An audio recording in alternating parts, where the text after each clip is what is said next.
이전에 몸이 편찮으신 성도님과 함께 잠시 전화를 나누었는데요. 통화를 나누면서 그분이 어찌나 한의원 원장님 자랑을 하시는지요.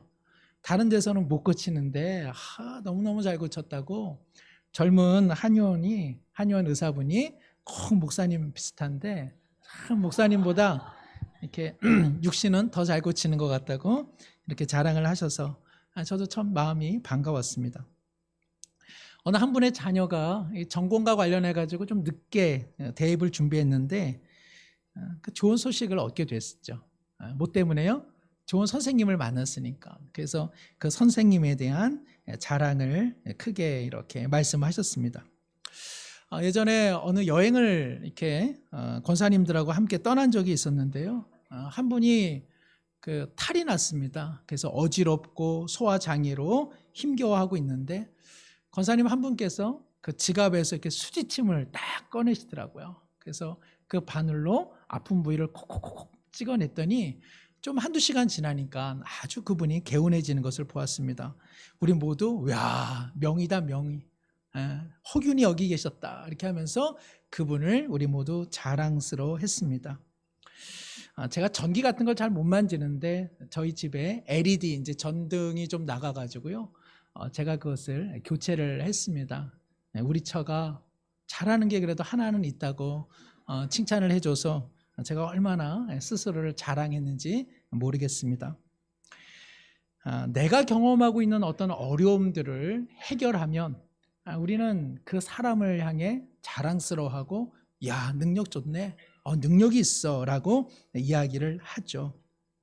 언제가 저희 집 냉장고가 문을 닫아도 항상 다시 열려져서 이게 아무래도 냉장고가 조금 수명이 다해가나 싶어가지고 AS 전문기사를 요청을 했습니다. 냉장고 산지가 좀 오래는 되었어도 지금까지 말썽이 없었는데 이렇게 문을 닫으면 턱 하고 열려지니까 이걸 좀 수리해 줬으면 좋겠습니다 했더니 그 냉장고 AS 기사가 반찬통 몇 개를 안으로 이렇게 집어넣고 닫더라고요. 얼마나 잘 닫아지는지요. 바쁘신 분을 이렇게 모셔가지고 집에 반찬통을 안으로 밀어 그 냉장고 문의 여닫음을 해결했을 때에 참 고맙기도 하고 죄송스러운 마음이 있었습니다. 그래서 저녁에 우리 아내랑 같이 그래도 우리가 좋은 기사 만나서 정말 문제를 잘 해결했고 돈이 어디냐 그렇게 불렀는데 돈을 안 받았으니 우리는 참 오늘 좋은 일이 있었다 이렇게 이야기를 했습니다.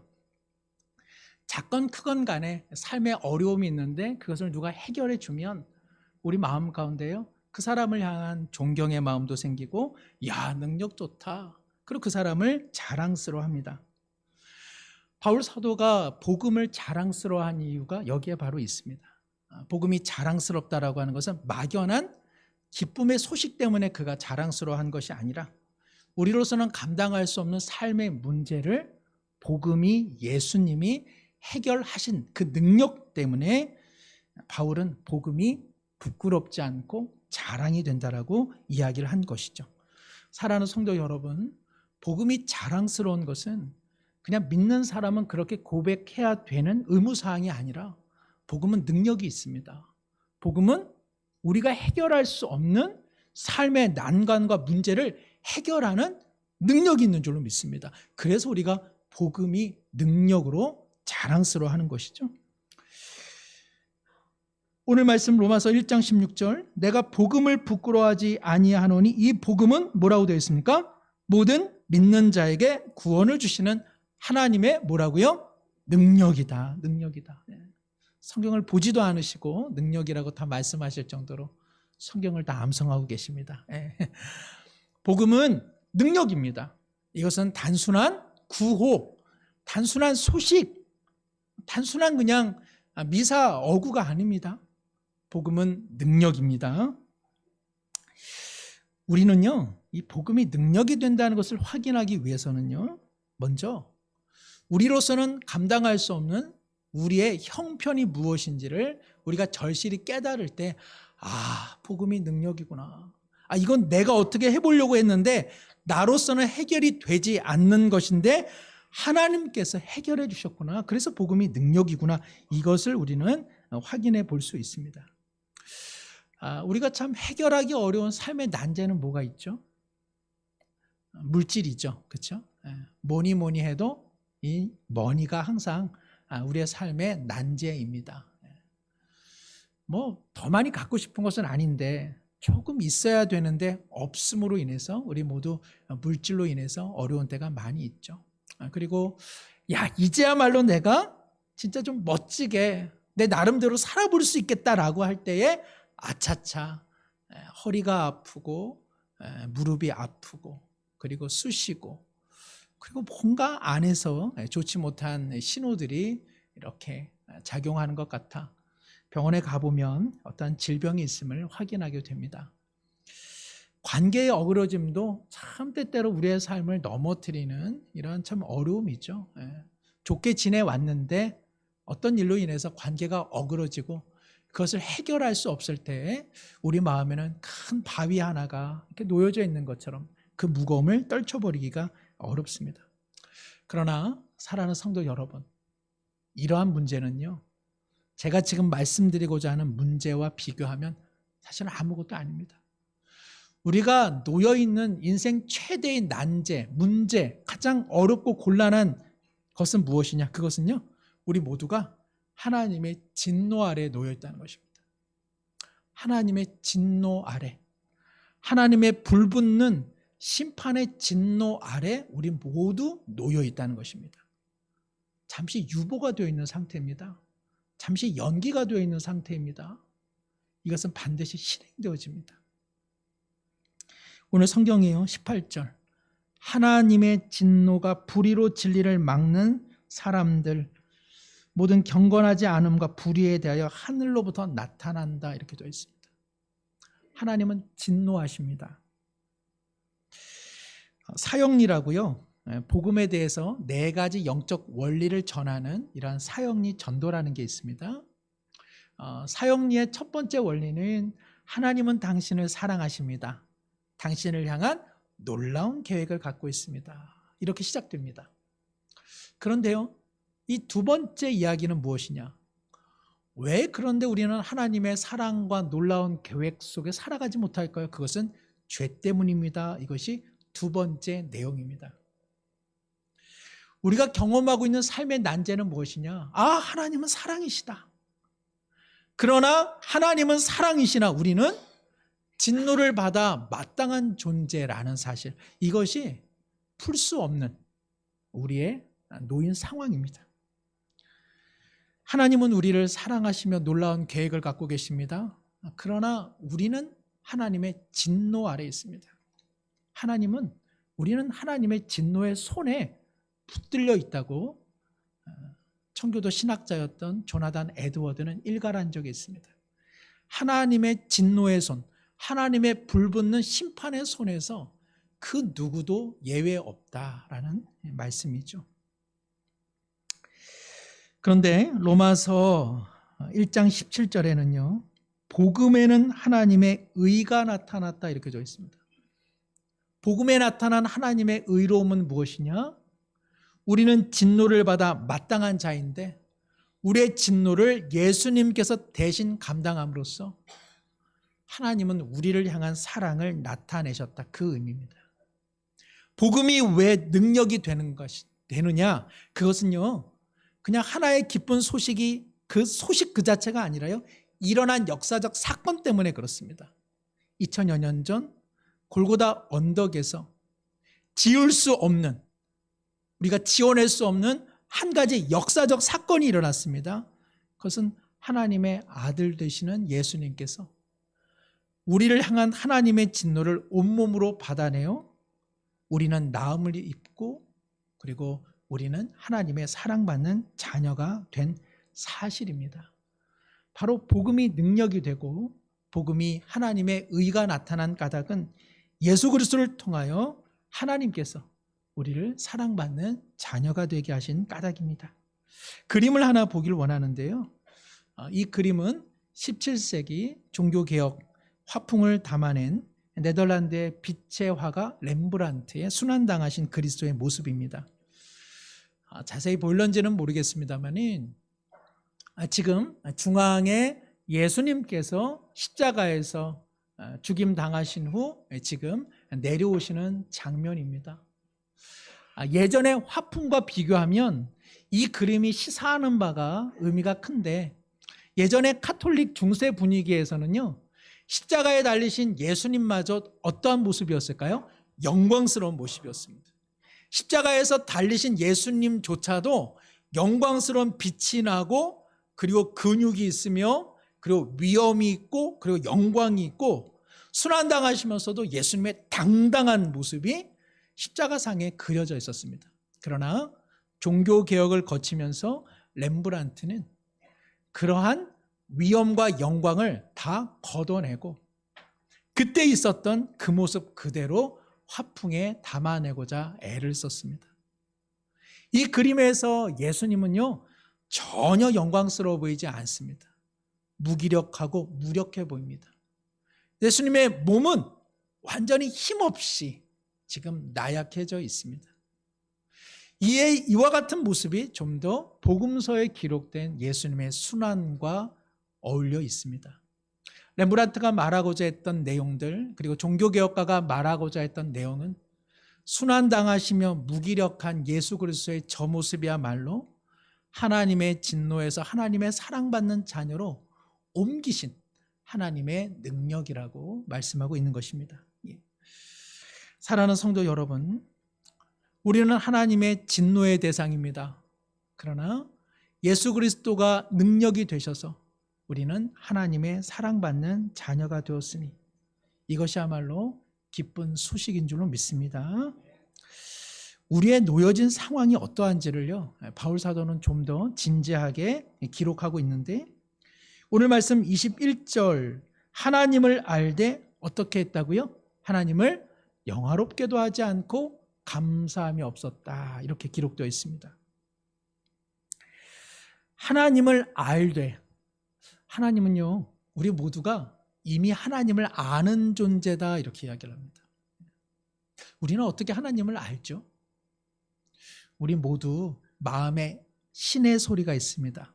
신의 목소리를 우리가 통상 뭐라고 이야기하죠? 양심이라고 하죠. 양심. 우리는요, 누가 가르쳐 주지 않아도 무엇이 나쁜 말이고 무엇이 좋은 말인지를 알고 있습니다. 우리는 무엇이 아름답고 무엇이 추한지를 알고 있습니다. 우리는 무엇이 구부러진 것이고 무엇이 직선인지를 이미 알고 있습니다. 우리는 무엇이 좀 더 도덕적인지, 그리고 우리는 무엇이 좀 더 죄된 것인지를 우리는 누가 가르쳐 주지 않아도 이미 하나님께서 하나님의 목소리를 우리 마음 가운데 새겨두셨기 때문에 우리는 그것을 핑계할 수 없다는 것이죠. 이미 하나님께서 우리 가운데 자신을 드러낸 또 다른 계시는 무엇이냐? 그것은 피조된 세계입니다. 20절에 보시면 창세로부터 그의 보이지 아니하는 것들, 곧 그의 영원하신 능력과 신성이 그가 만드신 만물에 분명히 보여 알려졌나니 어떻다고요? 핑계하지 못한다, 이렇게 되어 있습니다. 2006년에 11월 미국 타임즈에는 한 논쟁을 대서 특필했습니다. 지금도 유명합니다마는 당시에 만들어진 신이라는 책으로 전 세계적으로 무신론의 열풍을 일으킨 리차드 도킨슨, 그리고 또한 프랜시스 컬린스라고 하는 미국의 저명한 유전학자가 있습니다. 이 둘 간의 논쟁이었습니다. 리차드 도킨스는 세계적인 무신론자, 진화론자인데 비해서 프랜시스 컬린스 역시도 대단히 세계적으로 유명한 유전학자면서 그는 동시에 그리스도인입니다. 그는 미국의 2,400여 명의 과학자를 총지휘해서 국가의 보조를 받고 미국 시민의 유전자 지도를 획기적으로 만들어낸 위대한 학자이죠. 둘 다 과학자요, 또 둘 다 뛰어난 학자입니다. 그러나 도킨스는 무신론자고, 그리고 컬린스는 신실한 그리스도인입니다. 도킨슨이 컬린스를 향해서 도전적 질문을 이 대담에서 합니다. 성경의 기적들을 믿는 것은 자연 법칙에 의지하여 당신의 과학적 방법을 수행함에 있어 치명적으로 손상시키는 어리석은 일이 아닙니까? 이렇게 이야기를 한 것이죠. 한마디로 당신은 과학자인데 당신이 수행하고 있는 과학의 방법이라고 하는 것이 신을 믿는 믿음과는 충돌되는데 왜 그렇게 어리석은 신앙을 갖고 있습니까? 라고 질문한 것이죠. 이에 대해서 컬린스 박사가 이와 같이 대답했습니다. 당신이 자연을 만드신 신을 인정한다면 드문 경우이기는 하지만 신이 기적 같은 방식으로 자연계에 침투하고 특별히 중요한 경우 그 자연 법칙을 어기는 것은 대단히 이상한 일이 아닙니다. 위급한 환자를 살리고자 병원 차량은 신호체계를 어기고 운행하는 일이 있지 않습니까? 만일 당신이 나처럼 예수 그리스도께서 하나님의 아들이심을 믿는다면 그분의 기적과 부활은 전혀 이상할 것이 아닙니다. 라고 말한 것이죠. 이들의 대화에서도요, 또한 그 진화론과 그리고 창조신학이 충돌을 일으켰습니다. 무신론자인 더킨스 박사가 지구가 이렇게 살기 좋은 곳, 인류가 살기 적당한 곳이 된 까닭은 무수한 우주 공간에서 물이라든지 공기라든지 중력이라든지 6개의 중요한 인자가 정교하게 결합되어 지금의 지구가 존재합니다. 이렇게 말했는데 이에 대해서 컬린스 박사는 6개의 중요한 인자가 이처럼 정교하게 결합될 수 있었던 것은 신의 존재를 나타내는 것이다. 자신도 과학자이지만 이처럼 무수한 우주 속에 유독 지구만이 6개의 중요한 인자가 이렇게 정교하게 결합된 것을 우연이라고 말하는 것보다 오히려 창조주가 이 모든 일을 계획하고 실행했다는 것이 더 설득력 있는 것 아니겠습니까? 라고 이야기를 했던 것이죠. 어떻습니까? 나무를 보고 꽃을 보고 바람의 이동과 철새의 이동 그리고 바다와 동식물을 보면 볼수록 우리는 거기서 우연을 발견합니까? 아니면 놀라운 지적인 설계자가 있는 것을 발견하게 됩니까? 우연히 생겨났는데 이처럼 정교한 것이 만들어질 수 있겠습니까? 아침 식탁에 올라와 있는 음식들은 어떻게 만들어져 있는 것이죠? 우리가 자고 있는 동안 음식 재료들이 냉장고 문을 싹 열고 서로 힘을 내어 도마에 올라간 것이죠. 그리고 서로가 썰어서 그리고 서로 결합되어지고 고춧가루가 부어지고 우연히 가열되어지고 또 어떻게 힘을 내어서 접시에 스스로 담겨져서 식탁에 올라와 있다. 이것이 좀 더 설득적입니까? 아니면 이른 아침 일어나 새벽 기도를 다녀오신 우리 어머님, 우리 아내 해당되는 분들이 그저 한 7, 8분밖에 안 되겠지만 이러한 손길을 통해서 식탁에 올려진 것이겠습니까? 어떤 분이요, 애플이라는 회사에서 나온 시계가 너무 갖고 싶어가지고요, 그것을 아내 모르게 샀다고 합니다. 걸리죠. 그게 어떻게 안 걸리겠습니까? 그저 살고 나서 그저 3일 됐는데 그냥 걸려버렸습니다. 아내가 몽둥이를 들고 묻습니다. 어디서 났니? 그때 남편이 말합니다. 손목 위에 어느 날 우연히 이게 올라와 있더라. 그분이 그 밤에 신발 들고 옥상에 쫓겨났다고 합니다. 모든 인류는 가만히 우리 안을 들여다보고 그리고 외부 세계를 들여다보면 거기에 신의 목소리가 그리고 하나님의 손길이 있음을 핑계할 수 없습니다. 안타깝지만 바로 이것 때문에 우리는 하나님의 진노의 대상입니다. 왜요? 우리는 하나님이 계신 것을 알면서도 하나님을 영화롭게 하지 않고 감사하지 아니하고 우리 스스로가 신과 같이 되려 하기 때문에 우리 모두는 하나님의 진노 아래에 놓여져 있습니다. 우리 중 누구도 하나님의 심판대 앞에서 하나님이 계신 줄 정말 몰랐습니다. 저 정말 몰랐어요. 라고 말할 수 없다고 하나님은 이미 단정적으로 말씀하고 계십니다. 그러면 우리의 상태는 왜 이렇게 되었을까? 21절 하반절에 하나님을 마음에 두지 않으므로 오히려 그 생각이 허망하여지며 미련한 마음이 어두워졌나니 스스로 지혜 있다 하나 어리석게 되었더라. 우리의 마음 상태는 하나님의 목소리를 내면에서 지어내고 만물 가운데 있는 하나님의 손길을 일부러 거부함으로써 스스로 지혜 있는 존재가 아니라 마음이 어두워지고 미련해지고, 그래서 22절에 어리석으며 24절에 오직 정욕으로만 채워져 있다고 성경은 말씀하고 있습니다. 저부터도 그렇습니다. 그리고 우리 성도님들도 마찬가지입니다. 오늘 우리 고지원 집사님부터 나오세요. 나오셔가지고 자신의 마음에 있는 보따리를 오늘 다 여기다가 쏟아내십시오 라고 하면 고지원 집사님이야 아름다운 마음으로 오르간을 연주하시기 때문에 그 안에 그냥 아름다운 화음, 아름다운 꽃과 같은 선한 것들만 나오겠죠. 그러나 우리 대부분은 어떻겠습니까? 물론 우리도 하나님을 향한 사랑의 고백, 힘겹지만 믿음으로 살고자 하는 거룩한 용기들, 남을 용서하고자 하나 용서하지 못하여 늘 죄송한 마음들, 이런 숭고한 것들이 아마 이 안에 수북히 쌓일 것입니다. 그러나 또한 우리는 우리 마음에 있는 어두움들, 미련한 것들, 어리석음들, 욕망들이 못지않게 수북히 쌓이지 않겠습니까? 어렸을 때 이렇게 동전을 갖고 놀다가 동전 한 애가 장롱 안에 들어갑니다. 그러면은 잣대기를 가져다가 이제 그 동전 하나 꺼내 보겠다고 장롱 아래를 흩트죠. 기대하는 그 동전은 안 나오고 뭐가 나옵니까? 그렇습니다. 다 똑같죠? 먼지, 머리카락, 죽은 벌레의 사체, 그리고 전혀 생각하지 않았던 과자 부스러기들이 쏟아져 나오는 것을 우리 모두는 발견합니다. 성경은 말씀합니다. 우리의 마음이 그렇다고. 그래서 29절, 31절에요.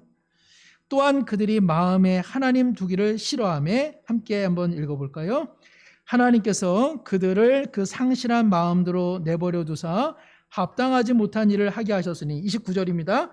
곧 모든 불의, 추악, 탐욕, 악의가 가득한 자요, 시기, 살인, 분쟁, 사기, 악독이 가득한 자요, 수근수근하는 자요, 비방하는 자요, 하나님께서 미워하시는 자요, 능욕하는 자요, 교만한 자요, 자랑하는 자요, 악을 도모하는 자요, 부모를 거역하는 자요, 우매한 자요, 배악하는 자요, 무정한 자요, 무자비한 자라. 하나님을 마음에 두기 싫어하고 하나님이 없다 핑계하는 인생 가운데 그러면 뭐 선한 것이 있느냐? 쏟아지는 것은 온통 죄악된 마음이라고 성경은 말씀합니다. 작년에 한번 설악산 이렇게 잠시 간 적이 있는데요. 그 좋은 풍경 속에 잠시 앉아 있는데 옆에 와 계신 등산객들이 얼마나 남의 욕을 하고 계시던지, 야, 설악산의 이 절경에서도 나오는 말이라고는 남을 욕하고 남을 흉보는 것밖에 없구나. 저도 이 내용을 읽으면서 참 제 마음을 들쑤시는 것 같아서 참 이런 설교를 한다는 것이 늘 어렵습니다. 우리가 그런 생각을 하죠. 남들 다 그렇게 사는데 뭐 그게 대수냐 하는 생각이 듭니다마는 결국 이러한 삶은 하나님의 진노 아래 있고, 그래서 하나님의 진노를 피할 수 없다면 우리도 남들처럼 살다가는 하나님의 진노로부터 영원히 벗어나기란 쉽지 않을 것입니다. 성경은 말씀합니다. 이러한 삶의 태도를 계속 고집한다면 하나님께서는 그래, 그렇게 살아라, 더 이상 너를 붙잡지 않겠다고 성경은 말씀합니다. 26절에 보면 이 때문에 하나님께서 그들을 부끄러운 욕심에 내버려 두셨으니, 또 28절에 또한 그들이 마음에 하나님 두기를 싫어하며 하나님께서 그들을 그 상실한 마음대로 내버려 두사. 참 무서운 일이요, 내버려 두는 것이죠. 내버려 두는 것입니다. 자녀를 향해, 또 가르치는 누군가를 향해 부모로서, 교사로서 갖고 있는 가장 무서운 마음은 어떤 마음이죠? 될 대로 되라. 내버려 두는 거죠. 상관하지 않는 것입니다. 사실 그것이야말로 가장 큰 징계가 아닌가 생각합니다. 여기 내버려 둔다라고 하는 것은요, 잘못되어진 틀을 방치한다, 그런 의미입니다. 우리가 어떤 상품을 생산합니다. 기계로부터 나오겠죠. 그런데 그 기계가 하자가 있습니다. 그런데 그 기계를 고치지를 않습니다. 아무리 많은 상품을 찍어낸들 나오는 족족 그 상품은 어떤 상품이겠습니까? 하자가 있는 상품이죠. 불량 상품입니다. 왜요? 기계의 틀을 바꿔내지 않았기 때문에 그렇습니다. 하나님께서 우리의 욕망, 우리의 허망함으로부터 돌아서지 않는다면 그 어느 한순간 우리를 내버려 두시겠다고 말씀하십니다. 좋을까요? 행복할까요? 그렇지 않을 것입니다. 우리 인생은 영원한 불량품으로, 그리고 우리는 영원한 진노의 심판대 위에 서게 될 것입니다. 오늘 우리 사회는 참 어려운 사회입니다. 그래서 우리 모두 감사함으로 살아내고자 버텨는 내지만 믿는 우리도 참 힘들다 하는 이야기를 하죠. 오죽하면 몇 년 전부터 우리 사회를 헬조선이라고 말합니다. 헬이라고 하는 것은 지옥인데요. 지옥은 통상 나쁜 사람들이 죽어가는 곳인데 우리 사는 세상이 이미 지옥 같다고 많은 사람들이 이야기를 하죠. 이와 같은 현실에 있어서 우리 자신도 얼마만큼의 책임을 갖고 있는 것을 우리 모두는 알고 있습니다. 우리 자신이 불의를 얼마나 싫어하고 추악을 얼마나 싫어하고 탐욕을 얼마나 싫어합니까? 그러나 돌아보면 우리 모두 불의한 것, 추악한 것, 탐욕에 일정하게 발을 담그며 살아가고 있습니다. 그래서 사실은 그 죗값을 우리 자신이 받고 우리 가족이 받고 우리 자녀가 받고 있다는 것을 우리는 아픈 마음으로 절감하고 있습니다. 많은 사람들이 얼마나 물질을 정의보다 숭상하고 있습니까? 물질을 우리가 숭상하고 있기 때문에 우리 모두 물질로 인해서 판단을 받고 물질로 인해서 고통 가운데 있습니다. 우리 모두 학벌과 지위를 얼마나 숭상합니까? 그래서 우리는 학벌과 지위로 인해서 다른 사람을 통해 무시를 당하는 경우가 또한 얼마나 많이 있습니까? 오늘 우리 시대가 외모로 사람을 판단하기에 우리 자녀들도 외모로 판단을 받아 때때로는 자존감의 아픔을 딛고 살아가는 자녀들이 얼마나 많이 있습니까? 우리가 세상의 많은 것들을 잘못된 방식으로 사랑하기 때문에 그 잘못된 방식의 사랑의 결과가 부메랑처럼 오늘 우리 가운데 아픔을 안겨주고 있지는 않습니까? 말씀을 정리합니다. 우리는 분명 하나님의 진노가 있는 삶의 현실을 살아가고 있습니다. 하나님은 마냥 좋으신 분이 아닙니다. 하나님은 불의에 대해 악한 것에 대해 진노하고 계시고 그 진노를 정의로운 심판으로 행하고 계십니다. 우리 모두는 하나님을 마음에 두기 싫어하며 하나님께서는 때때로 그 상실한 마음 그대로 방치하실 때가 있습니다. 그러나 성경은 또한 말씀합니다. 아직 은혜의 때이다. 아직 구원받을 만한 때이다. 왜 그렇습니까? 하나님께서는 예수 그리스도를 통해서 우리의 난제를 해결할 수 있는 은혜를 주고 계시기 때문에 그렇습니다. 신자는 이것을 아는 것입니다. 하나님은 진노하시나 하나님의 사랑받는 자녀가 되게 하시는 그리스도의 은혜와 능력이 있음을 아는 것, 이것이야말로 우리의 큰 자랑인 줄로 믿습니다. 우리는 한 주도 지옥과 방불한 인생의 한 국면을 살아갈런지 모르겠습니다. 그러나 복음은 능력입니다. 하나님께서는 예수 그리스도를 통해서 우리를 살려내셨고 우리는 복음이 능력이 되어 한 주도 살아갈 수 있습니다. 하나님의 은혜 안에서 내적인 고통, 영적인 침체, 사람들과의 갈등, 그리고 현실과 미래에 대한 불안 역시 복음과 그리스도가 해결이 되고 능력이 되어 우리는 이겨가며 살아갈 것입니다. 그리스도를 신뢰하면서 한 주간 살아가시는 우리 모든 성도님들 되시기를 축복합니다. 하나님 아버지, 우리 삶의 가장 궁극적인 문제는 하나님의 진노 아래 놓여 있다는 것입니다. 아무리 잘 먹고 아무리 잘 살아도 하나님의 진노 아래 있는 우리의 삶의 깊은 어둠과 고통은 해결할 수 없습니다. 그러나 십자가는 능력이 되었습니다. 그리스도는 능력이 되었습니다. 그리고 우리는 이로 말미암아 살아갑니다. 한 주도 어두운 시대 속에서도 그리스도의 능력으로 하나님의 사랑 안에서 참 신자다운 삶을 살아갈 수 있도록 은총 베풀어 주옵소서. 예수님의 이름으로 기도드리옵나이다. 아멘.